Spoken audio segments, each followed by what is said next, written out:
Morning folks, welcome to the next lesson, which is quadratic trigonometric equations. Easier to solve than it is to say. And this is our last family of equations, and there's a brother and sister in this. There are two different types. Not too traumatic, let's crack on and get the job done.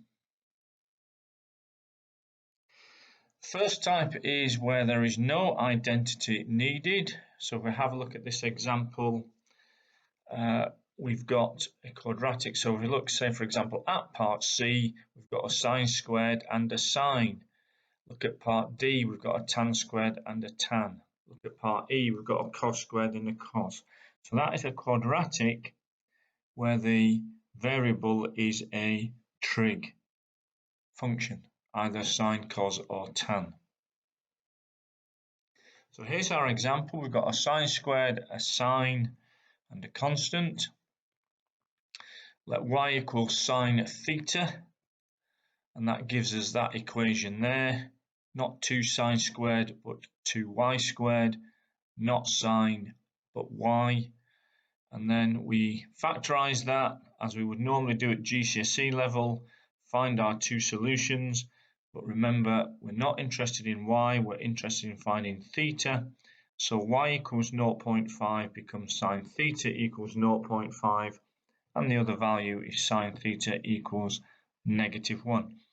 Now I'm assuming that at this point you know how to solve for theta from the previous couple of lessons, so I'm not going to go through the long detail. Quite simply, those are your answers. So we go back to exercise 10F from the Pure 1 textbook. Okay, I want you to do that question, but please note that parts A, B and G are just slightly different. We don't need to factorize the quadratic. We can simply rearrange part A so it's cos squared and then square root both sides. When you're square rooting both sides, don't forget it's plus or minus. Similarly in part B, you can rearrange that to read sine squared equals and then square root, and in part G you can just square root straight off. So have a go at exercise 10F, and then we'll be doing the next set, which will require one of the identities. So you can pause me here and get those done.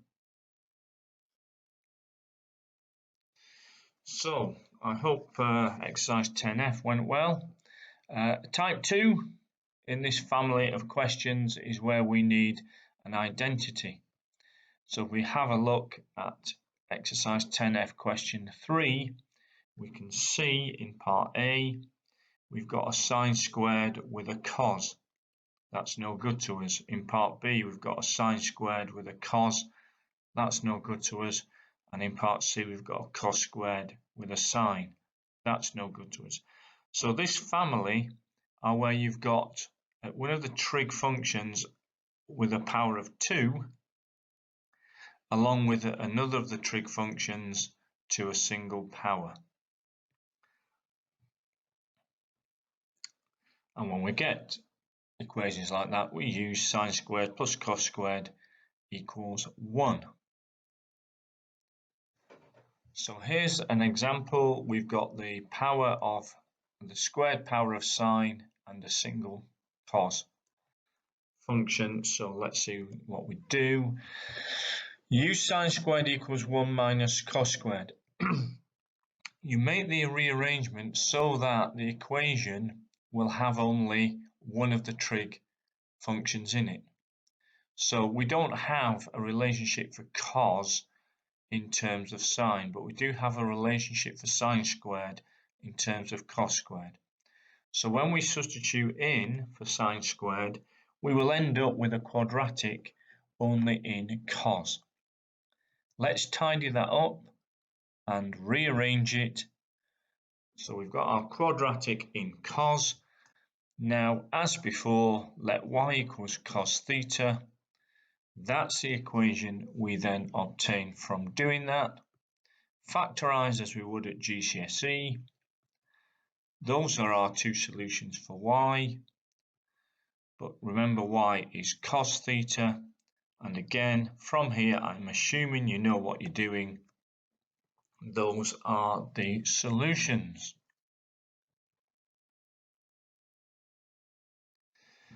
So those are the exercises from Pure 1, exercise 10D and exercise 10F. You might want to pause there. There is another set of questions coming in the video, so just pause it here, crack on with those questions, and then I'll see you for the next section. The next section is where we use tan squared plus 1 equals sec squared and cot squared plus 1 equals cosec squared. Now, folks, you really need to just know those in your sleep. You can't be sort of trying to drag them from the back of your mind or flicking into a textbook to work out what they are. Just remember them parrot fashion. You're going to be using them so often, and in our next lesson, which is solving identities or proving identities, you just need those to be able to spot what you're doing. So please learn them now, get them in your head. Okay, so here's a typical exercise. We can see all of those have got one of the trig functions squared, one of the trig functions not squared, and they are connected to each other. So it's sec squared connected to tan or cosec squared connected to cot. Example. Here's the example. We've got sec squared and tan. Well, we know some relationship between sec squared and tan, and that's that relationship there. So we substitute for sec squared.